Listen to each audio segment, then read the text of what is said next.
അപ്പോൾ ഇനി സെക്കൻഡ് മൊഡ്യൂളാണ് നമ്മൾ പഠിക്കാൻ പോകുന്നത്. സെക്കൻഡ് മൊഡ്യൂൾ മെയിനായിട്ടുള്ള ടോപ്പിക് എന്ന് വെച്ച് കഴിഞ്ഞാൽ വർക്ക് സ്റ്റഡിയാണ്. അപ്പോൾ നമ്മൾ ഇൻഡസ്ട്രിയൽ എഞ്ചിനീയറിംഗ് സബ്ജക്റ്റ് തുടങ്ങിയ സമയത്ത് നമ്മൾ പറഞ്ഞായിരുന്നു ഇൻഡസ്ട്രിയൽ എഞ്ചിനീയറിങ്ങിൻ്റെ മെയിനായിട്ടുള്ള എയിം എന്ന് പറയുന്നത് പ്രൊഡക്ടിവിറ്റി ഇമ്പ്രൂവ്മെൻ്റ് ആണ്. പ്രൊഡക്ടിവിറ്റി ഇമ്പ്രൂവ്മെൻ്റ് എന്ന് വെച്ചാൽ എന്താണ്? നമ്മൾ ഇൻപുട്ട് മാക്സിമം കുറച്ച് മാക്സിമം ഔട്ട്പുട്ട് ഉണ്ടാക്കിയെടുക്കുന്നതിനാണ് പ്രൊഡക്ടിവിറ്റി എന്ന് പറയുന്നത്. ടോട്ടലായിട്ട് നമ്മളെ എഫിഷ്യൻസി, നമ്മളെ പ്രൊഡക്ഷൻ എഫിഷ്യൻസി കൂട്ടുക എന്നതാണ് പ്രൊഡക്ടിവിറ്റി കൊണ്ട് ഉദ്ദേശിക്കുന്നത്. അപ്പോൾ നമ്മൾ ഹ്യൂമൻ ലേബർ അല്ലെങ്കിൽ ഹ്യൂമൻ വർക്കിനെ എങ്ങനെ ഒപ്റ്റിമൈസ് ചെയ്ത് നമുക്ക് പ്രൊഡക്ടിവിറ്റി കൂട്ടാവുന്ന നോക്കുന്ന ആ സ്റ്റഡിയാണ് നമ്മൾ വർക്ക് സ്റ്റഡി എന്ന് പറയുന്നത്. അപ്പോൾ വർക്ക് സ്റ്റഡിയിൽ മെയിനായിട്ട് 2 പാർട്ടാണുള്ളത്: മെത്തേഡ് സ്റ്റഡിയും വർക്ക് മെഷർമെൻറ്റും. മെത്തേഡ് സ്റ്റഡി എന്ന് പറയുന്നത് നമ്മൾ ഒപ്റ്റിമലായിട്ടുള്ള വർക്ക്, ഏറ്റവും മാക്സിമം എഫിഷ്യൻ്റ് ആയിട്ടുള്ള രീതിയിൽ വർക്ക് ചെയ്യുന്ന ആ മെത്തേഡ് കണ്ടുപിടിക്കുന്നതിനാണ് നമ്മൾ മെത്തേഡ് സ്റ്റഡി എന്ന് പറയുന്നത്.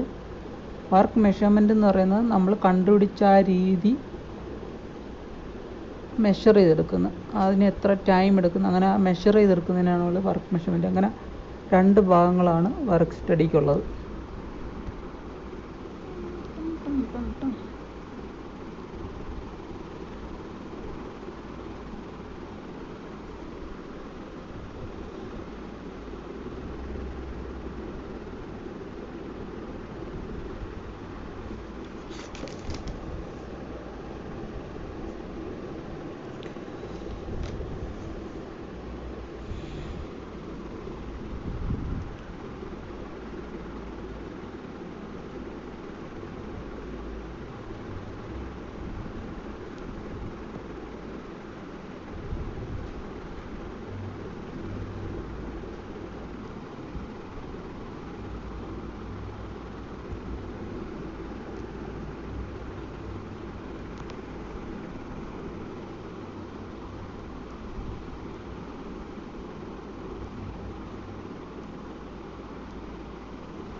നമ്മൾ വർക്ക് സ്റ്റഡിയുടെ ഒരു ഡെഫിനിഷൻ നോക്കുകയാണെങ്കിൽ, the systematic examination of the methods of carrying out activities such as to improve the effective use of resources and to set up standards of performance for the activities carried out.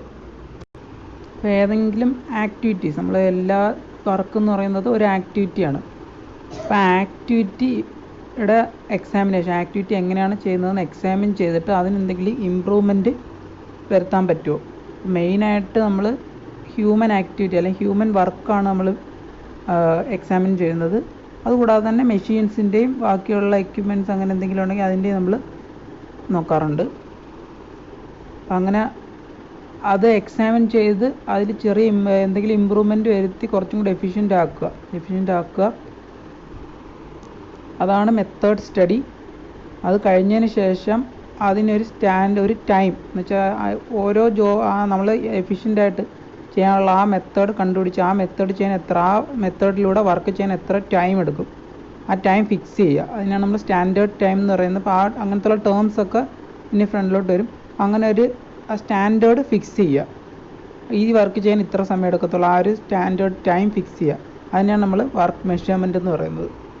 അപ്പോൾ മെയിനായിട്ട് work സ്റ്റഡിയുടെ objective എന്ന് പറയുന്നത് productivity improvement ആണ്. Productivity improvement മാത്രമല്ല നമ്മൾ aim ചെയ്യുന്നത്, അതിൻ്റെ കൂടെ തന്നെ ക്വാളിറ്റി, നമ്മുടെ പ്രോഡക്റ്റിൻ്റെ ക്വാളിറ്റി കൂട്ടുക. അതേപോലെ തന്നെ വർക്കേഴ്സിൻ്റെ സേഫ്റ്റി, വർക്കിങ്ങിലുള്ള സേഫ്റ്റി ക്വാളിറ്റിയും കൂടെ പ്രൊഡക്ടിവിറ്റി ഇമ്പ്രൂവ്മെൻറ്റും കൂടെ കൺസിഡർ ചെയ്തിട്ടാണ് നമ്മൾ വർക്ക് സ്റ്റഡി ഡിസൈൻ ചെയ്യുന്നത്. അപ്പോൾ നമ്മൾ നേരത്തെ പറഞ്ഞ വർക്ക് സ്റ്റഡിയുടെ ഒരു ഫ്ലോ ഡയഗ്രാം പോലെ കാണിച്ചിരിക്കുകയാണ്. 2 പാർട്ട്, മെത്തേഡ് സ്റ്റഡിയും ടൈം സ്റ്റഡി. വർക്ക് മെഷർമെൻറ്റിനെ ടൈം സ്റ്റഡി എന്നും പറയാറുണ്ട്. കാരണം എന്താ വെച്ച് കഴിഞ്ഞാൽ നമ്മൾ കണ്ടുപിടിച്ച എഫിഷ്യൻ്റ് ആയിട്ടുള്ള മെത്തേഡിനൊരു എത്ര ടൈം എടുക്കുമെന്ന് സെറ്റ് ചെയ്യുന്ന അതിനാണ് നമ്മൾ ടൈം സ്റ്റഡി എന്ന് പറയുന്നത്. അപ്പോൾ method study, time study. Method study എന്ന് പറയുന്നത് എഫിഷ്യൻ്റ് ആയിട്ടുള്ള മെത്തേഡ്, ഏതെങ്കിലും ഒരു ആക്ടിവിറ്റി ചെയ്യാനുള്ള എഫിഷ്യൻ്റ് ആയിട്ടുള്ള മെത്തേഡ് കണ്ടുപിടിക്കുക. ടൈം സ്റ്റഡി എന്ന് പറയുന്നത് ആ കണ്ടുപിടിച്ച മെത്തേഡിന് എത്ര ടൈം എടുക്കുമെന്ന് ആ ഒരു സ്റ്റാൻഡേർഡ് ടൈം നമ്മൾ കുറിച്ച് വയ്ക്കുക. ഇതിൻ്റെ റിസൾട്ട് എന്ന് പറയുന്നത് പ്രൊഡക്ടിവിറ്റി, ഹയർ പ്രൊഡക്ടിവിറ്റിയും അതുപോലെ തന്നെ ഇമ്പ്രൂവ്ഡ് ആയിട്ടുള്ള പ്ലാനിങ്, അല്ലെങ്കിൽ നമ്മൾ നല്ല പ്രോപ്പറായിട്ട് പ്ലാനിങ് പ്രോപ്പറായിട്ട് അല്ലെങ്കിൽ പ്രോപ്പർ രീതിയിൽ വർക്ക് നടന്നു പോവുക എന്നുള്ളതാണ്. വർക്ക് സ്റ്റഡി കുറച്ചും കൂടെ ഒരു ഐഡിയ കിട്ടാനായിട്ട് പറയുകയാണെങ്കിൽ, എങ്ങനെയാണ് വർക്ക് സ്റ്റഡി സാധാരണ രീതിയിൽ ചെയ്യുന്നത് എന്ന് പറയുകയാണെങ്കിൽ, നമ്മൾ ഏതെങ്കിലും ഒരു ആക്ടിവിറ്റി എടുത്ത് അതിനെ ഇപ്പം ഫോളോ ചെയ്യുന്നുള്ള മെത്തേഡ് നമ്മൾ എക്സാമിൻ ചെയ്യുക. അത് കഴിഞ്ഞിട്ട് അത് സിംപ്ലിഫൈ ചെയ്യുക, അല്ലെങ്കിൽ അതിൽ ആവശ്യമില്ലാത്ത പാർട്സൊക്കെ എലിമിനേറ്റ് ചെയ്യുക. അതിനാണ് സിംപ്ലിഫിക്കേഷൻ എന്ന് പറയുന്നത്. അല്ലെങ്കിൽ മോഡിഫൈ, അല്ലെങ്കിൽ ഒരു ആക്ടിവിറ്റി ചേഞ്ച് ചെയ്ത് വേറൊരു ആക്ടിവിറ്റി ആക്കുക. അങ്ങനെ സിംപ്ലിഫൈ ചെയ്യുകയോ മോഡിഫൈ ചെയ്യുകയോ അൺനെസസറി ആയിട്ടുള്ളയും അല്ലെങ്കിൽ എക്സസ് ആയിട്ടുള്ള ഓപ്പറേഷൻസൊക്കെ റിമൂവ് ചെയ്ത് സിമ്പിളാക്കുക. ആ ഓപ്പറേഷന് ടൈം കുറയ്ക്കുക. അതുപോലെ നമ്മുടെ പ്രോഡക്റ്റിൻ്റെ ക്വാളിറ്റി ഇമ്പ്രൂവ് ചെയ്യുന്ന രീതിയിലുള്ള മെത്തേഡ്സൊക്കെ ഇൻക്ലൂഡ് ചെയ്യുക. അങ്ങനെ ആ മെത്തേഡിനെ കുറച്ചും കൂടെ എഫിഷ്യൻ്റ് ആക്കുക. അങ്ങനെ റിസോഴ്സസിൻ്റെ വേസ്റ്റേജും എല്ലാം കുറച്ച് അങ്ങനെ ഒരു മെത്തേഡ് റെഡിയാക്കി, അതിനാണ് നമ്മൾ മെത്തേഡ് സ്റ്റഡി എന്ന് പറയുന്നത്. പിന്നെ നമ്മൾ കണ്ടുപിടിച്ച എഫിഷ്യൻറ്റ് മെത്തേഡിന് ഒരു സ്റ്റാൻഡേർഡ് ടൈം, ആ ജോലി ചെയ്യാൻ എത്ര ടൈം എടുക്കും എന്നുള്ള അതിനാണ് നമ്മൾ സ്റ്റാൻഡേർഡ് ടൈം എന്ന് പറയുന്നത്. ആ സ്റ്റാൻഡേർഡ് ടൈമും ഫിക്സ് ചെയ്യുക.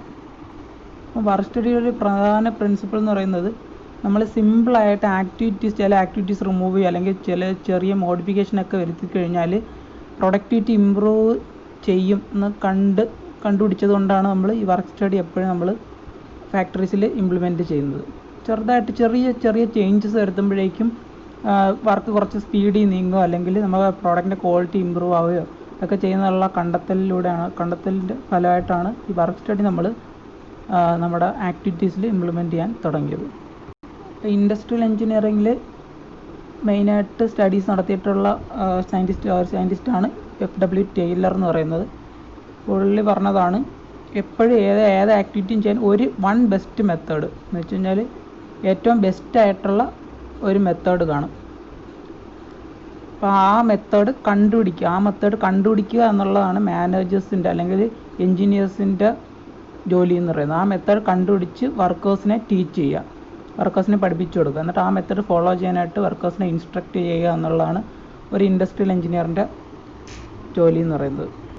ഗിൽബർട്ട് എന്ന് പറയുന്ന വേറൊരു സയൻറ്റിസ്റ്റ് ടൈലറിൻ്റെ കോൺസെപ്റ്റ് ഫോളോ ചെയ്ത് കണ്ടുപിടിച്ച ഡിസിപ്ലിൻ അല്ലെങ്കിൽ ബ്രാഞ്ച് ഓഫ് സ്റ്റഡിയാണ് വർക്ക് സ്റ്റഡി എന്ന് പറയുന്നത്.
Objectives of work study.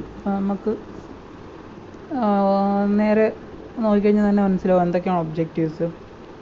Plant equipment അതുപോലെ ലേബറിൻ്റെ ഒക്കെ മോസ്റ്റ് എഫക്റ്റീവ് യൂസ്. പ്ലാന്റ് എക്യുപ്മെൻറ്റിൻ്റെ എഫക്റ്റീവ് യൂസ്, ലേബറിൻ്റെ അല്ലെങ്കിൽ human എഫേർട്ടിൻ്റെ effective use.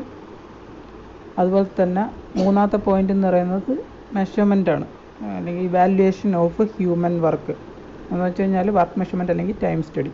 Evaluation of human work ആണ് മൂന്നാമത്തെ ഒബ്ജക്റ്റീവ്. അപ്പോൾ ഇത് മൂന്നുമാണ് മെയിനായിട്ടുള്ള ഒബ്ജക്റ്റീവ്സ് എന്ന് പറയുന്നത്. ഇനി അഡ്വാൻറ്റേജസ് ഓഫ് വർക്ക് സ്റ്റഡി. അപ്പോൾ എന്തൊക്കെയാണ് വർക്ക് സ്റ്റഡിയുടെ അഡ്വാൻറ്റേജസ് അല്ലെങ്കിൽ ബെനിഫിറ്റ്സ് എന്ന് പറയുന്നത് എന്തൊക്കെയാണ്? Raising the productivity with no capital expenditure or facilities and equipment. നമ്മൾ ജസ്റ്റ് വർക്കിൻ്റെ മെത്തേഡ്സിൽ ചെറിയ റീഅറേഞ്ച്മെൻറ്റ്സ് മാത്രമാണ് വരുന്നത്. അതുകൊണ്ട് നമുക്ക് എക്സ്ട്രാ ആയിട്ട് കോസ്റ്റ് ഒന്നും വരുന്നില്ല, അല്ലെങ്കിൽ വേറെ എന്തെങ്കിലും ഫെസിലിറ്റീസോ എക്യുപ്മെൻറ്റോ അങ്ങനെ ഒന്നും ഉപയോഗിക്കുന്നില്ല. നമ്മൾ വർക്കിംഗ് മെത്തേഡ്സിൽ ചെറിയ റീഅറേഞ്ച്മെൻറ്റ് മാത്രമാണ് ചെയ്യുന്നത്. അതുകൊണ്ട് നമുക്ക് പ്രൊഡക്ടിവിറ്റി ഇമ്പ്രൂവ്മെൻറ്റ് ചെയ്യാൻ പറ്റുന്നു. അപ്പോൾ അതൊരു അഡ്വാൻറ്റേജ് ആണ്. അതുപോലെ തന്നെ improvement of safety and working conditions at work by finding hazardous operations and developing safer methods. ഇപ്പോൾ നമ്മുടെ വർക്കിംഗ് പ്രൊസീജിയറിൽ അല്ലെങ്കിൽ വർക്കിംഗ് മെത്തേഡ്സിൽ എന്തെങ്കിലും ഡേഞ്ചറസ് ആയിട്ടുള്ള അല്ലെങ്കിൽ കുറച്ച് സേഫ് അല്ലാത്ത മെത്തേഡ്സ് എന്തെങ്കിലും ഉണ്ടെങ്കിൽ അതൊക്കെ എലിമിനേറ്റ് ചെയ്യുക. കുറച്ചും കൂടെ സേഫ് ആയിട്ടുള്ള പ്രൊസീജിയറൊക്കെ ഇൻക്ലൂഡ് ചെയ്ത് കുറച്ച് സേഫ് അല്ലാത്ത സ്റ്റെപ്സൊക്കെ അവോയ്ഡ് ചെയ്യുക.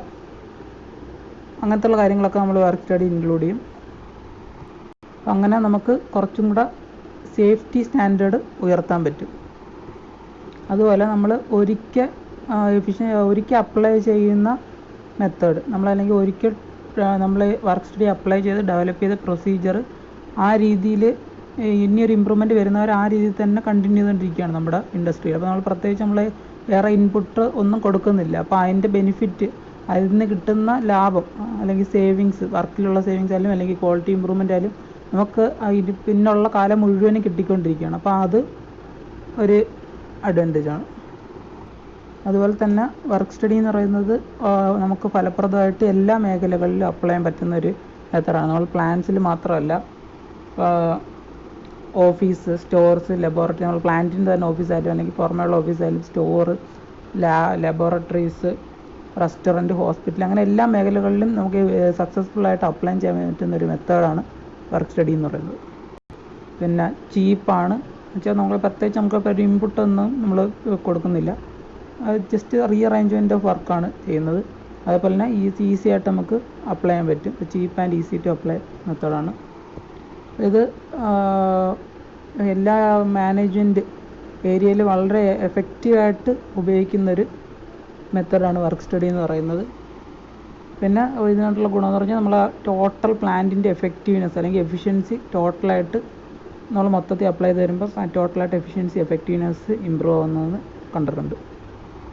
ഇനി അടുത്ത എന്ന് പറയുന്നത് ആപ്ലിക്കേഷൻസ് ഓഫ് വർക്ക് സ്റ്റഡി. നമുക്ക് എവിടെയൊക്കെ ഇതിന് അപ്ലൈ ചെയ്യാൻ പറ്റും, എവിടെയൊക്കെ നമുക്ക് ഇത് ഫലപ്രദമായിട്ട് ഉപയോഗിക്കാൻ പറ്റും എന്നുള്ളതാണ് ആപ്ലിക്കേഷൻസ് ഓഫ് വർക്ക് സ്റ്റഡി. ഒന്നാമത്തേന്ന് പറയുന്നത് improve basic process by research and development. അപ്പോൾ നമ്മൾ ഇപ്പോൾ ഉപയോഗിക്കുന്ന ഏതെങ്കിലും പ്രോസസ്സസിനെ റിസർച്ച് ചെയ്ത് അതിനെ ഇമ്പ്രൂവ് ചെയ്ത് അപ്പോൾ നമ്മൾ ഇൻഡസ്ട്രിയിലുള്ള ബേസിക് പ്രോസസ്സിൻ്റെ ഇമ്പ്രൂവ് ചെയ്യാനായിട്ട് നമുക്ക് ഉപയോഗിക്കാം. നമ്മുടെ പ്രൊഡക്ഷൻ ലൈൻ, നമ്മൾ പ്രോഡക്റ്റ് ഉണ്ടാക്കിയെടുക്കുന്ന ആ ഒരു ഇതാണ് പ്രൊഡക്ഷൻ ലൈൻ എന്ന് പറയുന്നത്.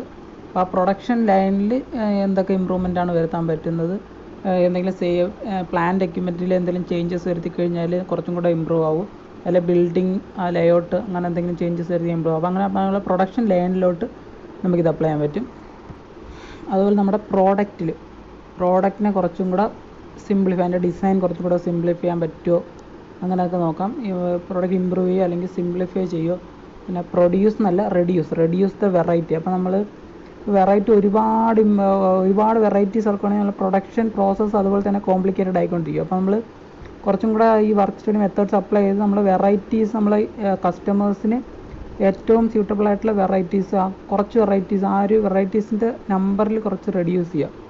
അങ്ങനെ അതിന് ആ റേഞ്ച് കുറച്ച് സ്റ്റാൻഡേർഡൈസ് ചെയ്യുക. ഇപ്പോൾ നമ്മൾ ബോൾട്ട് തന്നെ നോക്കിക്കഴിഞ്ഞാൽ എല്ലാ സൈസിലുള്ള ബോൾട്ട് കാണത്തില്ല, സ്റ്റാൻഡേർഡ് സൈസസേ കാണത്തുള്ളൂ. ഇപ്പോൾ 10 mm അല്ലെങ്കിൽ 20 mm, അതിൻ്റെ ഇടയിലുള്ള സൈസ് ഒന്നും കാണത്തില്ല. അപ്പോൾ അതൊക്കെ ആയിരിക്കും കൂടുതലായിട്ട് ഉപയോഗിക്കുന്നത്. അല്ലെങ്കിൽ നമ്മുടെ ബാക്കിയുള്ള കാര്യങ്ങളും അതിനനുസരിച്ച് നമ്മൾ അറേഞ്ച് ചെയ്യും.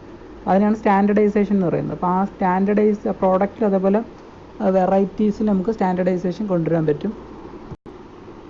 പിന്നെ നമ്മുടെ മെറ്റീരിയൽ റിസോഴ്സസ് എന്ന് വെച്ചാൽ റോ മെറ്റീരിയൽസ്, എക്യുപ്മെൻറ്റ്സ്, മെഷീൻസ്, അതിൻ്റെയൊക്കെ ഇമ്പ്രൂവ്ഡ് യൂസ് എന്ന് വെച്ചാൽ അതിൻ്റെ ഉപയോഗത്തിൽ നമുക്ക് എന്തെങ്കിലും ഇമ്പ്രൂവ്മെൻറ്റ്സോ അല്ലെങ്കിൽ സിംപ്ലിഫിക്കേഷനൊക്കെ കൊണ്ടുവരാൻ അങ്ങനെ മെറ്റീരിയൽ റിസോഴ്സിനെ കുറച്ചും കൂടെ എഫക്റ്റീവായിട്ട് ഉപയോഗിക്കാനായിട്ട് മെത്തേഡ് അപ്ലൈ ചെയ്യാൻ പറ്റും. അതുപോലെ വർക്കിലെയും മാൻ പവറിനെയും അവരുടെ അതിൻ്റെ യൂസ് എഫിഷ്യൻ്റായിട്ട് നമുക്ക് റീഅറേഞ്ച് ചെയ്തിട്ട് അതിലോട്ട് നമുക്ക് മാൻ പവറിലോട്ടും വർക്കിലോട്ടും ഒക്കെ അപ്ലൈ ചെയ്യാൻ പറ്റും. പിന്നെ അതുകൊണ്ട് നമുക്ക് എംപ്ലോയീസിൻ്റെ എഫക്റ്റീവ്നെസ് മാക്സിമം ഇൻക്രീസ് ചെയ്യാൻ പറ്റും. ഇപ്പോൾ വർക്ക് സ്റ്റഡിയുടെ കാര്യങ്ങളൊക്കെയാണ് ഇപ്പോൾ ഇതുവരെ പറഞ്ഞത്. വർക്ക് സ്റ്റഡിയിൽ 2 ഭാഗങ്ങളുണ്ട്: മെത്തേഡ് സ്റ്റഡി, വർക്ക് മെഷർമെൻറ്റ്. അതിൻ്റെ അഡ്വാൻറ്റേജസും ആപ്ലിക്കേഷൻസും പറഞ്ഞു. അപ്പോൾ ഇനി അതിൻ്റെ ആദ്യത്തെ പാർട്ടായിട്ടുള്ള മെത്തേഡ് സ്റ്റഡിയാണ് നമ്മളിനി നോക്കാൻ പോകുന്നത്. അപ്പം പറഞ്ഞ പോലെ തന്നെ മെത്തേഡ് സ്റ്റഡി എന്ന് പറഞ്ഞാൽ എഫിഷ്യൻ്റ് ആയിട്ടുള്ള മെത്തേഡ് അല്ലെങ്കിൽ പ്രൊസീജിയർ കണ്ടുപിടിക്കുക എന്നുള്ളതാണ്. നമ്മളിപ്പോൾ ഉള്ള എക്സിസ്റ്റിംഗ് പ്രൊസീജിയറിൽ എന്തെങ്കിലും ചേഞ്ചസ് വരുത്തി കഴിഞ്ഞാൽ നമ്മുടെ പ്രൊഡക്ടിവിറ്റി ഇമ്പ്രൂവ് ആവുക അല്ലെങ്കിൽ ക്വാളിറ്റി ഇമ്പ്രൂവ് ആവുക, കുറച്ചും കൂടെ സേഫ് ആക്കാൻ പറ്റുമോ, അതൊക്കെയാണ് മെത്തേഡ് സ്റ്റഡി എന്ന് പറയുന്നത്. വർക്ക് മെഷർമെൻറ്റ് എന്ന് പറഞ്ഞു കഴിഞ്ഞാൽ നമ്മൾ ഒരു സ്റ്റാൻഡേർഡ് പ്രൊസീജിയർ ഡെവലപ്പ് ചെയ്തതിന് ശേഷം അതിനൊരു ടൈം ഫിക്സ് ചെയ്യുക. അതിൻ്റെ ഒരു സ്റ്റാൻഡേർഡ് ടൈം, ഇത്ര ടൈമിനുള്ളിൽ ചെയ്ത് തീർക്കണം. അപ്പോൾ അത് എത്ര ആയിരിക്കണം എന്നുള്ളത് ഫിക്സ് ചെയ്യുന്നതാണ് വർക്ക് മെഷർമെൻ്റ് എന്നോ ടൈം സ്റ്റഡി എന്നോ ഒക്കെ പറയുന്നത്. അപ്പോൾ മെത്തേഡ് സ്റ്റഡിയുടെ ഡെഫിനിഷൻ നോക്കിക്കഴിഞ്ഞാൽ, method study is concerned with finding the true facts about doing A work and after critical examination of these facts efforts are made to develop a new and better method of doing that work. അപ്പം method study എന്ന് പറയുന്നത് നമ്മൾ ഏതെങ്കിലും ഒരു activity എടുക്കുക. Activity എടുത്തിട്ട് ഇപ്പോൾ ചെയ്യുന്ന രീതി, ഇപ്പോൾ ആ ആക്ടിവിറ്റി ചെയ്യുന്ന രീതി കെയർഫുള്ളായിട്ട് എക്സാമിൻ ചെയ്യുക.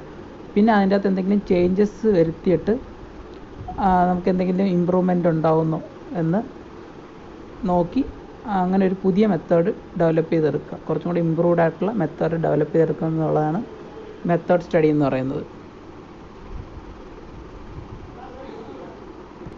അടുത്ത ഒബ്ജക്റ്റീവ്സ് ഓഫ് മെത്തേഡ് സ്റ്റഡി. നമ്മൾ വർക്ക് സ്റ്റഡി പോലത്തെ വർക്ക് സ്റ്റഡിയുടെ ഒരു ആദ്യത്തെ പാർട്ടാണ് മെത്തേഡ് സ്റ്റഡി എന്ന് പറയുന്നത്. അപ്പം അതിൻ്റെ ഒബ്ജക്റ്റീവ്സ് എന്ന് പറഞ്ഞു കഴിഞ്ഞാൽ എന്തൊക്കെയാണെന്ന് നോക്കാം. To improve the use of material, plant, equipments and man power. അതൊക്കെ നമ്മുടെ റിസോഴ്സസ് ആയിട്ടുള്ള മെറ്റീരിയൽ, പ്ലാന്റ്, എക്യുപ്മെൻറ്റ്, മാൻ പവറിൻ്റെ ഒക്കെ ഇംപ്രൂവ്ഡ് യൂസ് കണ്ടുപിടിക്കുക. To improve the existing process. അപ്പോൾ ഇപ്പോൾ എക്സിസ്റ്റിംഗ് ആയിട്ടുള്ള പ്രോസസ്സിനെ ഇമ്പ്രൂവ് ചെയ്യുക. Work content, to reduce the work content as far as possible. ഇപ്പോൾ ഉള്ള വർക്ക് കണ്ടൻറ്റ് നമുക്ക് മാക്സിമം റെഡ്യൂസ് ചെയ്യുമ്പോൾ എന്ത് പറ്റും, അത്രയ്ക്കും വേണ്ടി നമുക്ക് വർക്ക് റെഡ്യൂസ് ചെയ്യാൻ പറ്റും. അപ്പോൾ അതുകൊണ്ടുള്ള ലാഭം കിട്ടും. To provide effective material handling system. അപ്പോൾ നമ്മൾ പ്ലാനിൻ്റെ ഒരു ഇമ്പോർട്ടൻറ്റ് ഭാഗമാണ് മെറ്റീരിയൽ ഹാൻഡ്ലിംഗ് എന്ന് പറയുന്നത്. മെറ്റീരിയൽ അങ്ങോട്ടും ഇങ്ങോട്ട് മൂവ് ചെയ്യുക അല്ലെങ്കിൽ മെറ്റീരിയലിൻ്റെ പൊസിഷൻ ചെയ്ത് വെക്കുക എന്നുള്ളതൊക്കെയാണ് മെറ്റീരിയൽ ഹാൻഡ്ലിംഗ് സിസ്റ്റം എന്ന് പറയുന്നത്. അപ്പോൾ മെറ്റീരിയൽ ഹാൻഡ്ലിങ് കുറച്ചും കൂടെ എഫക്റ്റീവ് ആക്കുക എന്നുള്ളതൊരു ഒബ്ജക്റ്റീവാണ്. To standardise methods and procedures. നമ്മളെ പ്ലാന്റിലുള്ള മെത്തേഡ്സും പ്രൊസീജിയേഴ്സും പ്രോഡക്റ്റ് ഡെവലപ്പ് ചെയ്തെടുക്കാനുള്ള മെത്തേഡ്സും പ്രൊസീജിയേഴ്സും ഒക്കെ കുറച്ച് സ്റ്റാൻഡർഡൈസ് ചെയ്യാന്ന് വെച്ച് കഴിഞ്ഞാൽ ഒപ്റ്റിമൈസ് ചെയ്യുക, അല്ലെങ്കിൽ ഏറ്റവും സിമ്പിളാക്കുക, ഇമ്പ്രൂവ്ഡ് ആക്കുക. To improve the layout of office, working area of factory. അപ്പോൾ നമ്മൾ കുറച്ചും കൂടെ എഫക്റ്റീവ് ആക്കാൻ വേണ്ടി നമ്മുടെ ലേഔട്ടിലും അതുപോലെ വർക്കിംഗ് ഏരിയയിലൊക്കെ എന്തൊക്കെ ചേഞ്ചസ് വരുത്താം. To provide better conditions. കുറച്ചും കൂടെ ബെറ്റർ ആയിട്ടുള്ള കണ്ടീഷൻസ്, കുറച്ചും കൂടെ നല്ല എഫിഷ്യൻ്റ് ആവാൻ വേണ്ടി എന്തൊക്കെ വർക്കിംഗ് കണ്ടീഷൻസൊക്കെ എന്തൊക്കെ മാറ്റം വരുത്താം. To maintain smooth flow of work. അപ്പോൾ നമ്മുടെ വർക്കിൻ്റെ സ്മൂത്ത് ഫ്ലോ എഫക്റ്റീവ് ആക്കാൻ ഈ രീതിയിൽ എന്തൊക്കെ ചെയ്യാം. To improve design of plant and equipment.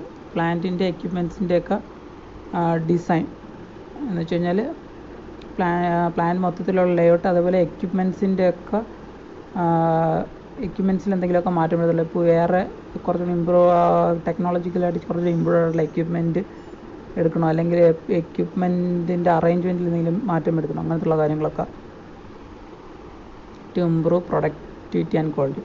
പ്രൊഡക്ടിവിറ്റിയും ക്വാളിറ്റിയും ഇമ്പ്രൂവ് ചെയ്യുക എന്നുള്ളതാണ് മെയിനായിട്ടുള്ള ഒബ്ജക്റ്റീവ്. അപ്പോൾ ഇത്രയൊക്കെ. അപ്പോൾ ഇതാണ് വർക്ക് സ്റ്റഡി, മെത്തേഡ് സ്റ്റഡിയുടെ ഇൻട്രൊഡക്ഷൻ എന്ന് പറയുന്നത്. അപ്പോൾ അടുത്ത ക്ലാസ് മുതൽ നമുക്ക് മെത്തേഡ് സ്റ്റഡി പ്രൊസീജിയർ എങ്ങനെയാണ് എഫക്റ്റീവായിട്ട് മെത്തേഡ് സ്റ്റഡി ഇനിയാണ് ആക്ച്വലായിട്ട് മെത്തേഡ് സ്റ്റഡി എങ്ങനെയാണ് ചെയ്യുന്നതെന്ന് നോക്കുന്നത്. അപ്പോൾ ഇത് ഒരു ഇൻട്രൊഡക്ഷൻ ജസ്റ്റ് നോക്കി ആ ടെക്സ്റ്റ് ബുക്കൊക്കെ വായിച്ച് ഒരു കറക്റ്റ് ഒരു ഐഡിയ എടുത്ത് വയ്ക്കുക. ഇനി അടുത്ത ക്ലാസ് മുതൽ നമുക്ക് മെത്തേഡ് സ്റ്റഡി പ്രൊസീജിയർ അല്ലെങ്കിൽ ഡീറ്റെയിൽഡായിട്ട് ഇതിൻ്റെ ഉള്ളിലോട്ട് എന്തൊക്കെ കാര്യങ്ങളാണ് ഇതിൻ്റെ അകത്ത് വരുന്നതെന്നുള്ളത് നമുക്ക് നോക്കാം.